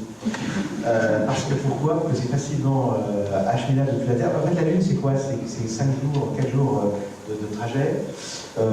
C'est facilement réapprovisionnable. En fait, c'est même plus accessible qu'une base en Antarctique. Donc, l'approvisionnement des astronautes sur la Lune, c'est pas compliqué en soi. Par contre, tu as raison, c'est l'eau. L'eau, c'est lourd, ça ne va pas se comprimer, en fait. Donc, si on trouve de la glace à creuser, je ne sais pas ce que t'en penses, François, mais bon, si on trouve de la glace à creuser, on sera très content, on sera ça de moins. On peut aussi concasser le sol lunaire, beaucoup, et récupérer de l'oxygène. Oui, Voilà, ça, oui. c'est important. Donc, ça fait encore moins de masse. Mais par contre, bon, ils font peut-être des cercles pour cultiver des choses. On n'a pas testé vraiment complètement le sol lunaire pour pousser des plantes, c'est pas que c'est pas fabuleux. Oui, bon, on a fait pousser des choses d'abord de l'ISS. Bon, ça compte. Oui, mais là je parle de sol lunaire, c'est Ouais, ouais. donc au début ils vivront de nourriture importée de la Terre. Oui, c'est pas loin. Donc. C'est pas loin, ça va vite, on sait lyophilisé tout ce qu'on veut, on a une expérience là-dedans bien. Et puis comme des Américains, de toute façon il y aura un chef français à bord, parce que c'est toujours, ça traîne toujours des Américains, le chef c'est un français. Oui, mais un chef français. la bouffe, ça sera un Moon Burger avec un Moon Beaujolais. Voilà. Alors, ce que vous voyez, l'image que vous voyez à droite, c'est en fait, on sait qu'il y a de l'eau sur la Lune. Là, c'est une sonde américaine qui s'est écrasée volontairement sur la Lune. C'est la sonde L-Cross. Et au moins, c'est écrasé. On a mesuré le spectre de la poussière, de la vapeur. Et on a mesuré de la vapeur d'eau, on a même calculé la quantité de vapeur d'eau. Enfin bref, il y a de l'eau. En fait, dans le système solaire, il y a de l'eau partout, hein, vous avez compris. Alors, il y a une ressource, je voudrais quand même vous en dire deux mots. Il y a une ressource qui pourrait être intéressante pour la Terre, au point de vue énergétique, c'est l'hélium 3. Alors, l'hélium 3, vous voulez en parler? Oui, ça c'est encore un serpent de mer qui vient. Et puis, bon, je suppose que tout le monde est au courant, vous avez entendu parler de la fusion thermonucléaire. Bon, vous savez le mot, vous savez ce que c'est. Sur Terre, on a maîtrisé. La première chose qu'on a fait pour l'énergie nucléaire, c'est de faire les bombes atomiques qui sont tombées sur Hiroshima et Nagasaki. Ça, c'est la fission nucléaire, des noyaux très lourds comme l'uranium qui fusionnent en deux et dégagent un peu d'énergie.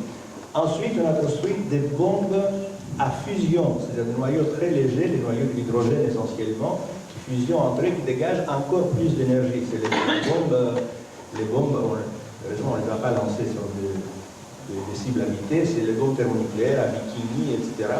D'ailleurs, vous savez que le mot Bikini vient de l'île de Bikini. C'était un petit îlot dans l'océan Pacifique sur lequel les Américains ont testé les bombes. Et parce qu'il faisait très chaud, et puis les maillots Bikini sont très chauds, voilà, on est très hot, on les a fait Bikini. Mais la fusion thermonucléaire, on ne l'a pas encore maîtrisée. Après 50, 60 ans, maintenant il y a l'usine à Cadarache. Il y a un cadre militaire qui va être en... Voilà, mais est-ce que ça va réussir? Il faut se 30 ans. Voilà, ça fait déjà... Voilà, alors, si jamais on arrive à maîtriser la fusion thermonucléaire, on aura énormément d'énergie pour très longtemps. C'est très efficace et il n'y a pas de déchets radioactifs, c'est l'intérêt. Mais, il y a beaucoup de mais. Une des choses, c'est que même à Cadarache, ce qu'on va faire, la réaction la plus évidente, parce que c'est les noyaux les plus légers, plus faciles à faire fusionner, c'est le deutérium. Le deutérium, il y a l'abondance dans l'eau terrestre, c'est l'isotope lourd de l'hydrogène, il n'y a pas de problème. Mais on le fait fusionner avec du tritium. Tritium, ça n'existe pas dans l'état naturel, on le produit dans les réacteurs à fission. Il y en a très peu. Et en plus, cette réaction, une grosse partie de l'énergie s'en va sous forme de neutrons qui sont électriquement neutres. On ne peut pas les contrôler par le champ magnétique, donc ça tombe sur les parois du réacteur et rend les parois du réacteur radioactifs. Voilà, ça c'est pas très commode. En revanche, la réaction deutérium plus hélium 3. Hélium 3 c'est un autre isotope. Elle ne produit pas de radioactivité, pas de neutrons. Ce serait idéal. Vous voyez, ça donne de photons et de l'énergie. Voilà, pas de neutrons là-dedans. Mais il y a l'hélium 3 et son isotope le plus lourd, l'hélium 4, n'existait pas sur Terre. Pourquoi? Parce que l'hélium, c'est un gaz noble, comme on dit. Chimiquement, il n'interagit pas. Il est très léger, donc quand la Terre a été formée, l'hélium s'est échappé. Et pourquoi elle est sur la Lune alors? Parce que la Lune est bombardée tout le temps par le vent solaire qui vient du Soleil. C'est des particules énergétiques qui arrivent du Soleil et qui sont implantées, qui restent implantées à la surface de la Lune. Donc il faudrait excaver la surface de la Lune sur une très très grande étendue des centaines de kilomètres pour récupérer des quantités de l'ion 3. Si on arrive à récupérer tous les ions 3 qui existent à la surface de la Lune, qui est stocké là depuis des millions d'années, des milliards d'années, on pourrait satisfaire nos besoins énergétiques pour 100 000 ans. À condition qu'on fasse l'excavation et puis qu'on arrive à maîtriser la fusion. Il y a des projets. Voilà. On est là pour l'instant. On peut rêver. Bon, on s'achemine vers la fin. Je voudrais quand même terminer par une question. La Lune, c'est bien, mais Mars, c'est mieux. Alors, est-ce que la Lune serait un tremplin pour Mars? Est-ce que ça serait la Lune et Mars, la Lune ou Mars pour les agences spatiales? Qu'est-ce que vous en pensez, messieurs? Il y a des débats. Tout à l'heure, tu disais de manière un peu péremptoire qu'on retournera forcément sur la Lune. Il y a des gens qui disent non, on n'a plus besoin d'aller sur la Lune, allons directement sur Mars. Alors, Il y en a d'autres qui disent que la Lune, effectivement, c'est un tremplin pour, pas très loin de la Terre, tester du matériel. Donc il y a plusieurs scénarios possibles.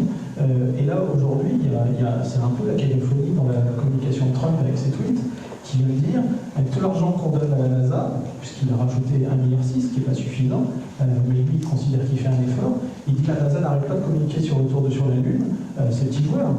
Moi, je veux qu'on retourne sur la Lune d'ici 2030. Je ferai juste une petite anecdote, avec un petit clin d'œil à Albert Ducrot.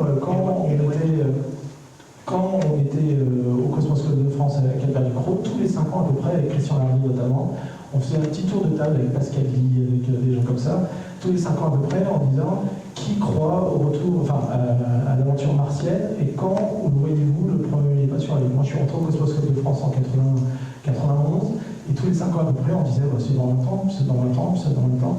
Et donc aujourd'hui, vous l'avez cité, il y a les Bush qui sont passés par là, qui ont promis Mars en 2015, en 2030, en 2050. Là, on promet 2030, on promet la Lune dans 5 ans. Bon, la prospective, c'est ce qui est le plus difficile à faire. On devrait faire un livre sur toutes ces annonces, c'est assez rigolo, depuis Von Braun qui proposait Mars en 81. Donc, pour répondre à ta question,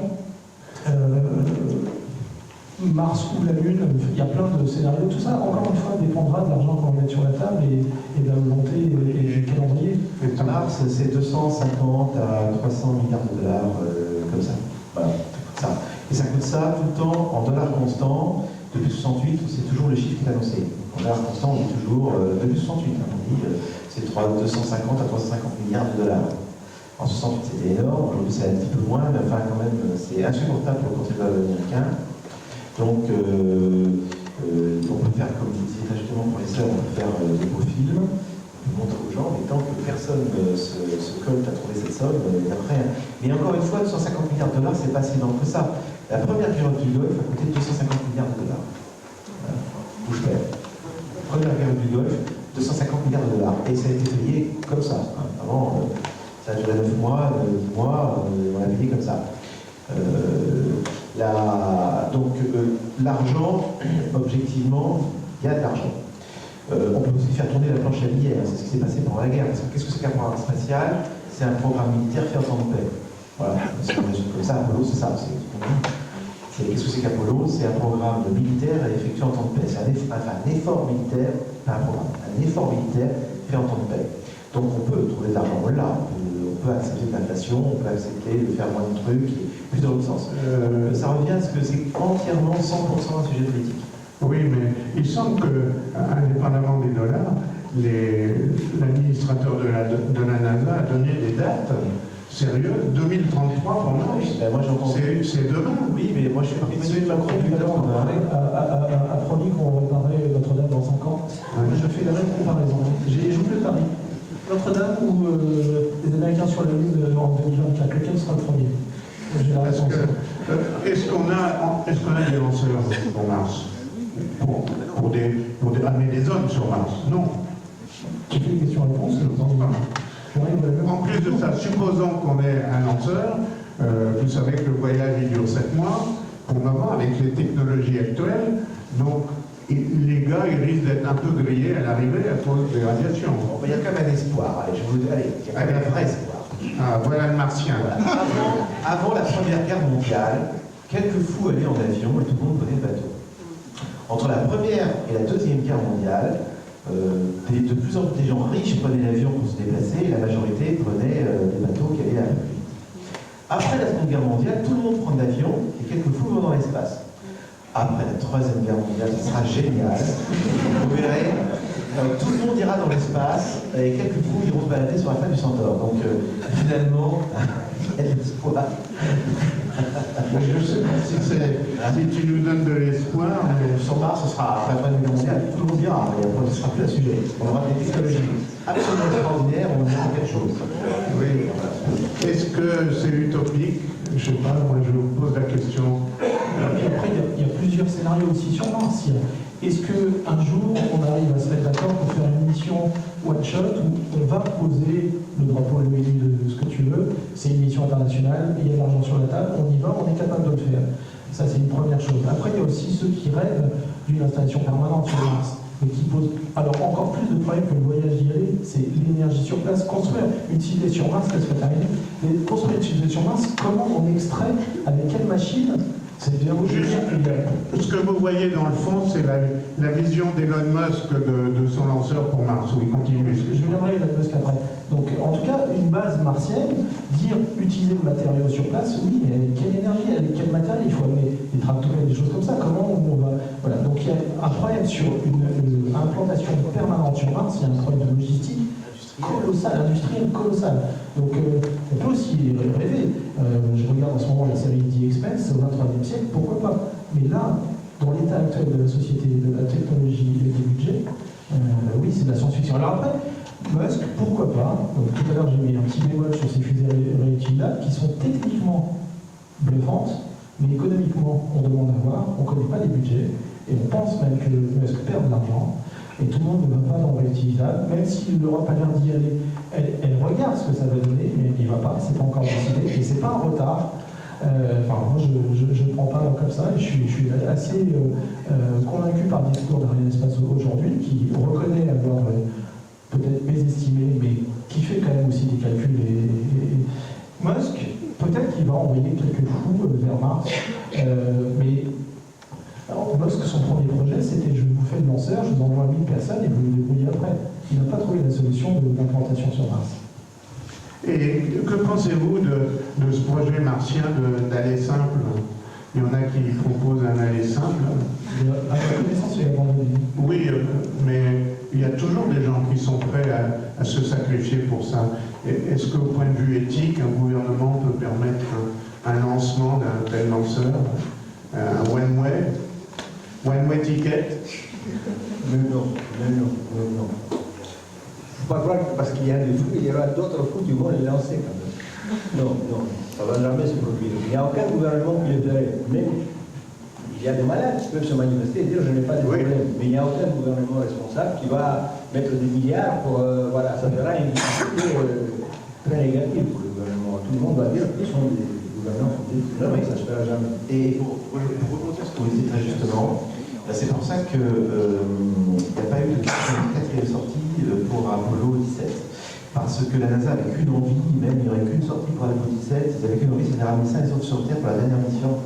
Sur le plan politique, en fait, Nixon, il regardait sa montre, il disait après la Lune, moi je voulais ramener sain et sauf. Il avait été traumatisé par Apollo 13 et Nixon avait vu, elle a été sincère, son émotion pour Apollo 13 a été vraiment sincère. Enfin, ses conseillers lui disaient, tu sais que s'il se plante, c'est mauvais pour ta réélection. C'est ça aussi.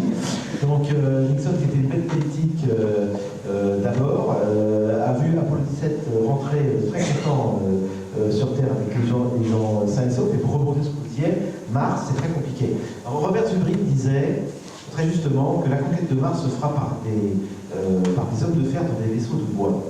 C'est-à-dire qu'il faudra accepter de faire comme les astronautes d'Apollo qui prenaient un vrai risque. Parce que Apollo, on oublie souvent de le dire, c'était sur volontariat. Alors, ils étaient tous pour le faire, tous, quoique, mais tous les astronautes étaient globalement volontaires, mais ils étaient volontaires. C'est une base de volontariat. Et il n'était absolument pas désigné. Il se bousculait peut-être pour dire je veux partir et aller sur la Lune. Mais en fait, c'était du pur volontariat. La NASA n'a jamais imposé à quelqu'un d'aller sur la Lune. Je ne suis pas sûr que les soviétiques, c'est du volontariat. Les soviétiques, alors si Gagarin était volontaire pour y aller vraiment. Les premiers. Sur le programme N1 et N1, je pense que là, on parle des cosmonautes. Voilà, cosmonautes, exactement. Écoutez, bon, je crois qu'on arrive à la conclusion de notre débat. Je voudrais juste, de votre part, à chacun, un chiffre. À votre avis, le retour de l'homme sur la Lune, que ce soit américain, chinois, patagonais, est-ce qu'on peut faire une prédiction qui ne soit pas trop absurde? Yves, tu veux commencer? Pas en 2024. Combien? Pas en 2024, l'homme sur la Lune. Je ne réponds pas à ta question, mais j'ai dit tout à l'heure, tous les 5 ans, on revoit le calendrier. Oui, mais c'est le jeu, ça. Non, mais c'est le genre. Un programme, c'est 10 ans. Un programme, c'est 10 ans. Là, ils peuvent accélérer, effectivement. L'homme sur la Lune. Alors, un chiffre qui est frappant. Vous me détruisez ma dernière phrase, alors. Tu arriveras à la placer, t'inquiète pas. Apollo, c'est décidé et c'est mis en place en 8 ans et demi. C'est incroyable. Et on n'a pas fait l'équivalent.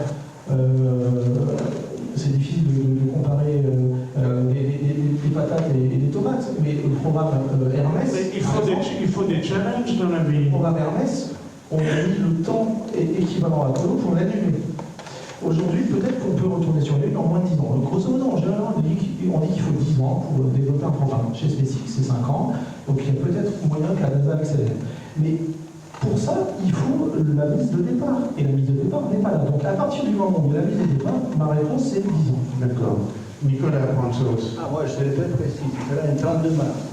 Le 32 mars. Je ne sais pas quelle année, mais. Allez, la seule réponse sérieuse, Olivier.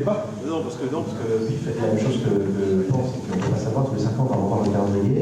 Il n'y a pas d'argent, déjà on a perdu 2 ans, donc c'est pas 2024, aujourd'hui on fait le budget de 2021, puisque c'est le budget fiscal 2021 qui commence à discuter, donc déjà il y a l'argent du là.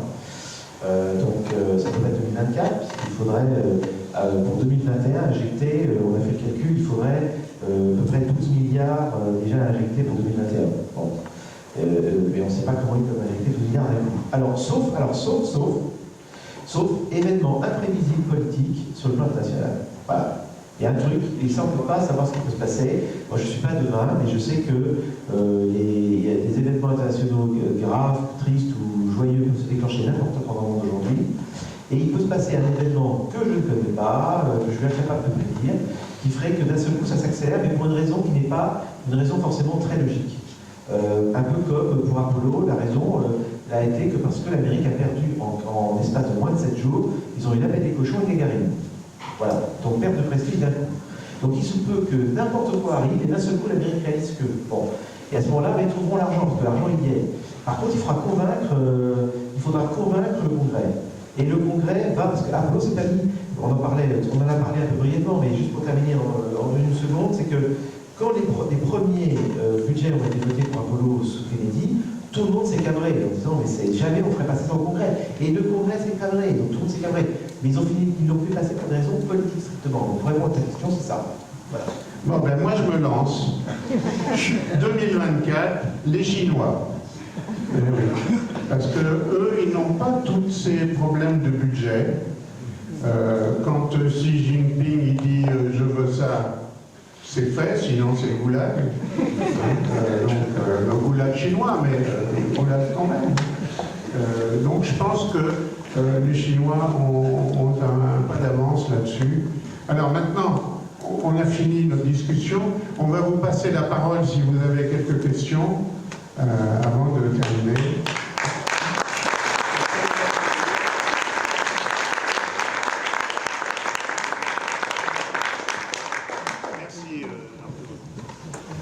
Alors, qui est-ce qui a des questions? Monsieur Bassini.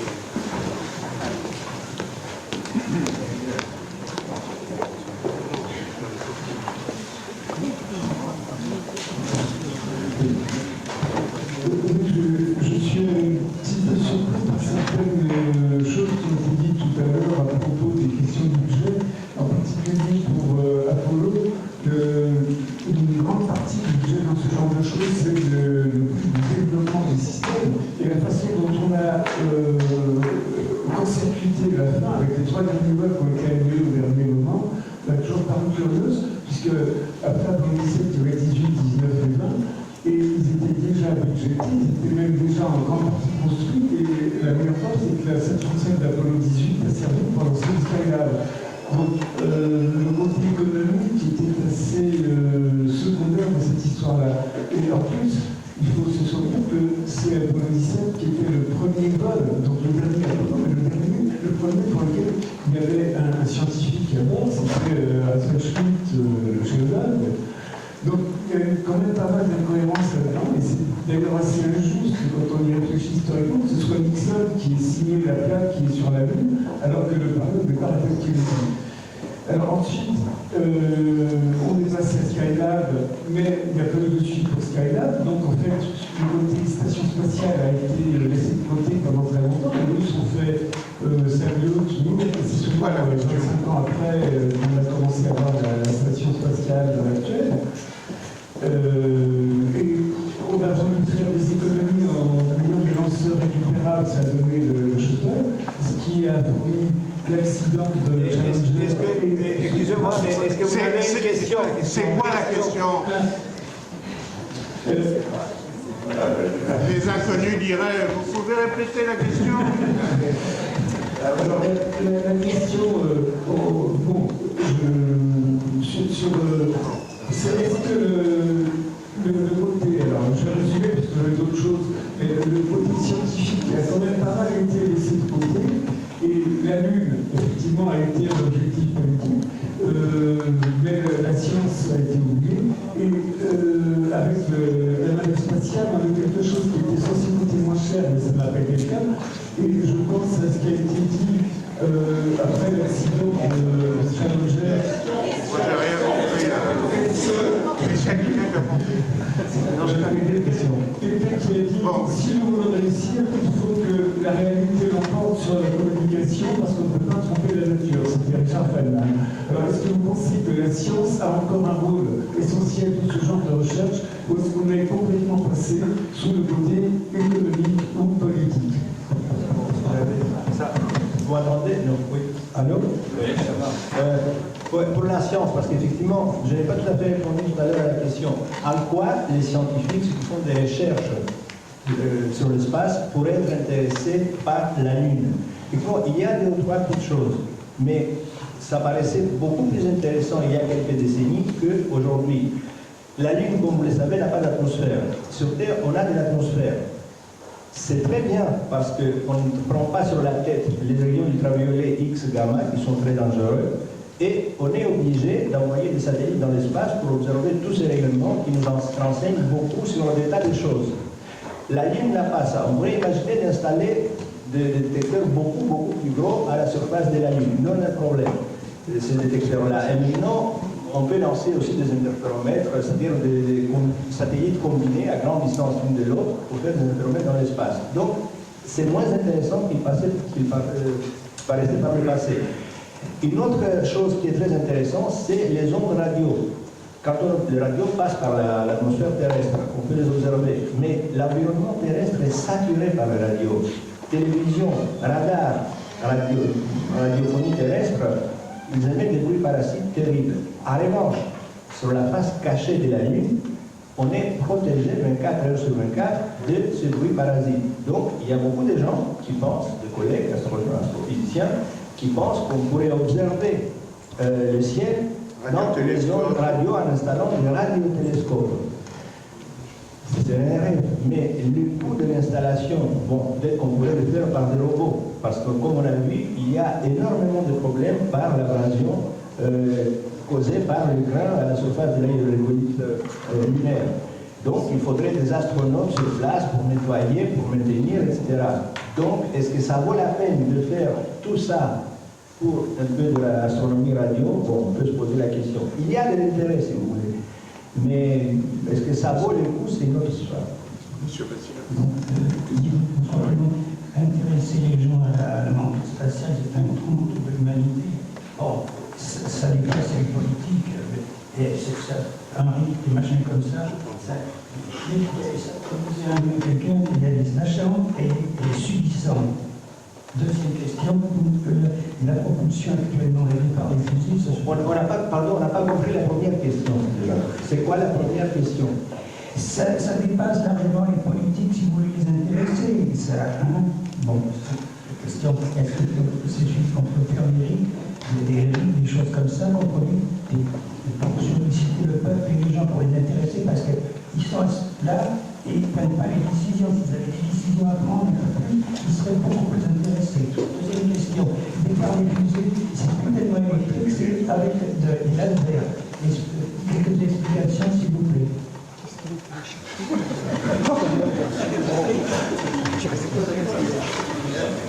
Moi, j'ai rien compris du tout, mais c'est pas grave.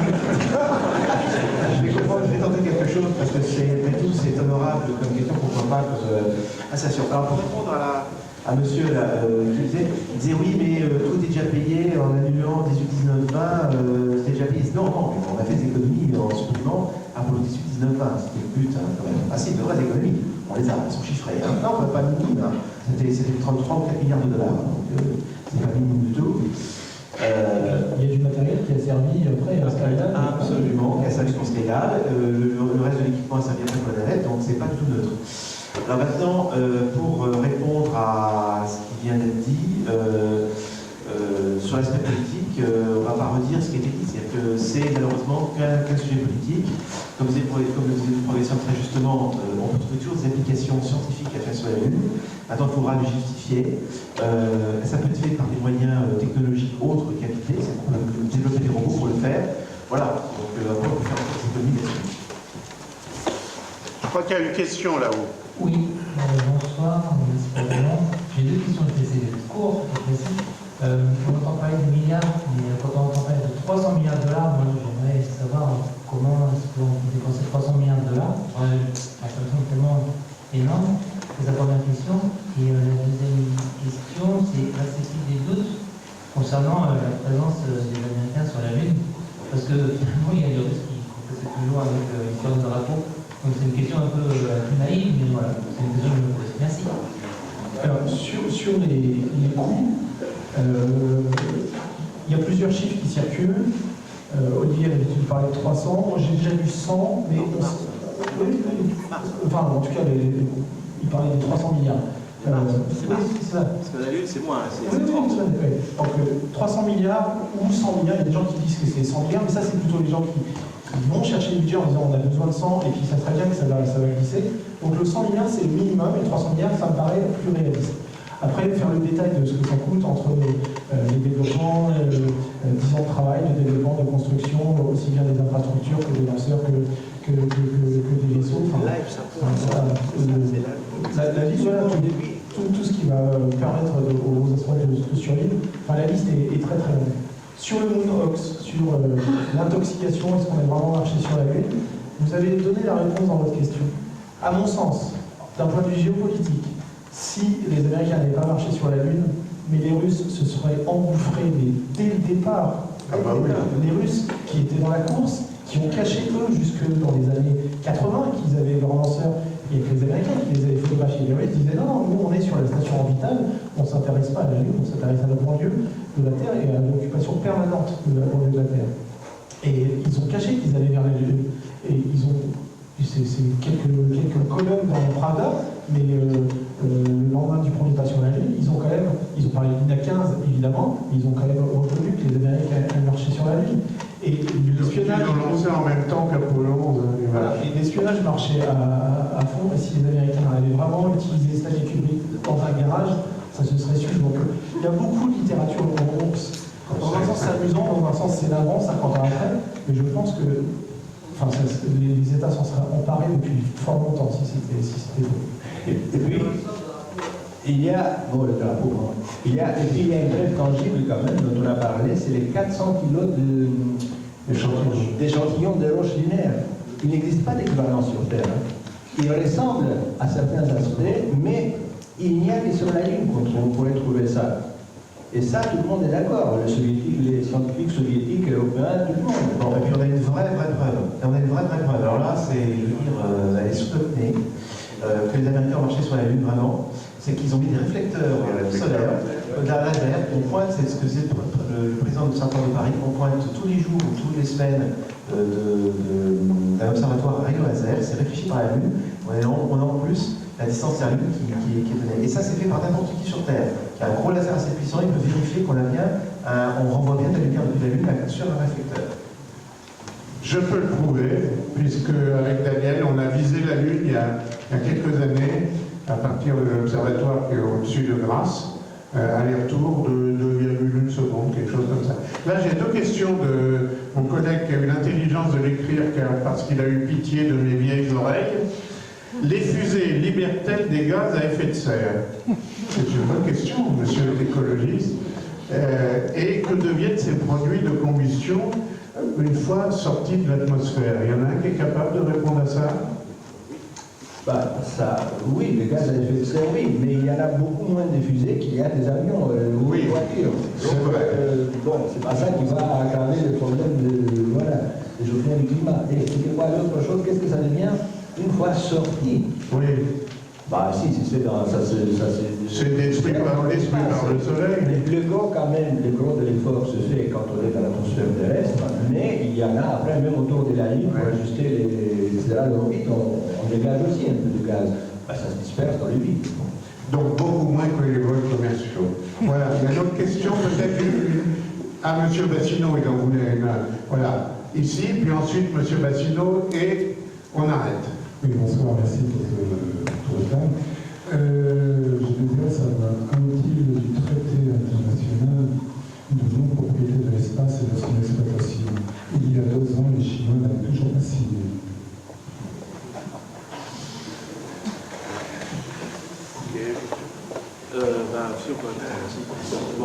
Oui, vous avez raison, très bonne question aussi, faisons la bonne question ce soir. So what? Très bien, les Chinois, s'ils revendiquent un morceau de la Lune, qu'est-ce qu'ils vont faire? Je veux dire, je sais pas, on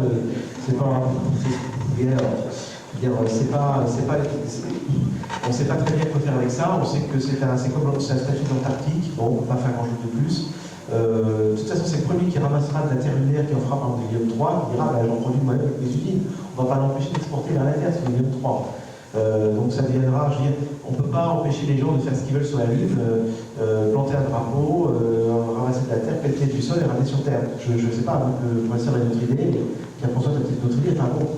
Voilà. Les Chinois avaient pendant très longtemps signé non plus les accords commerciaux, l'Organisation mondiale du commerce. Après, ils sont rentrés aussi et ils se débrouillent très bien. Et la plupart des pays ont signé des conventions de ce côté-là. C'est aussi une des raisons pour lesquelles on ne met pas de nucléaire. On peut soupçonner, effectivement, c'est encore plus grave, la militarisation de l'espace, parce que c'est une autre chose, une autre paire de manches.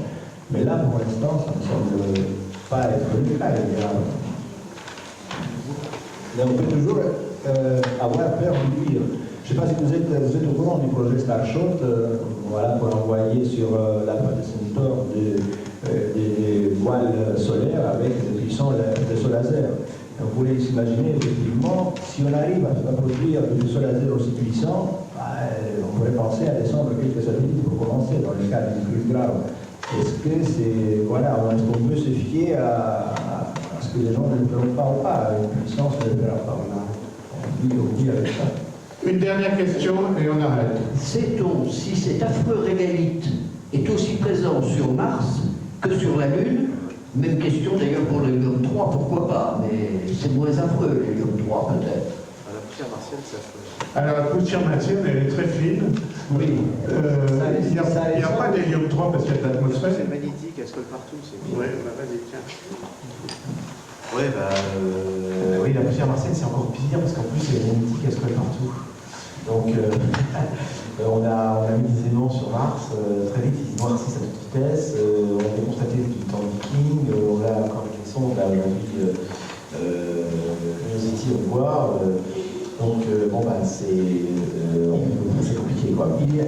Il y en a un peu moins quand même, les propriétés ne sont pas exactement les mêmes que les propriétés de grains lunaires, parce que sur la Lune, tout ce qui arrive tombe. Sur Mars, il y a une atmosphère ténue, c'est vrai, 1/100 de la densité de l'atmosphère terrestre. Mais c'est suffisant pour brûler les cailloux les plus petits. Donc c'est un peu moins grave. Alors pour les Lion 3, la réponse est non, parce qu'il y a un peu de champs magnétiques sur Mars qui dévient les particules chargées du vent solaire. Donc il n'y a pas de Lion 3 sur Mars. Bon, écoutez, on va arrêter là. On remercie.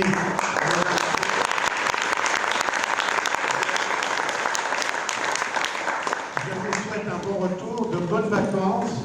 Et je vous donne rendez-vous donc le mercredi 11 septembre à 19h au CNAF. La réservation se fait à partir du 3 août, 9h du matin.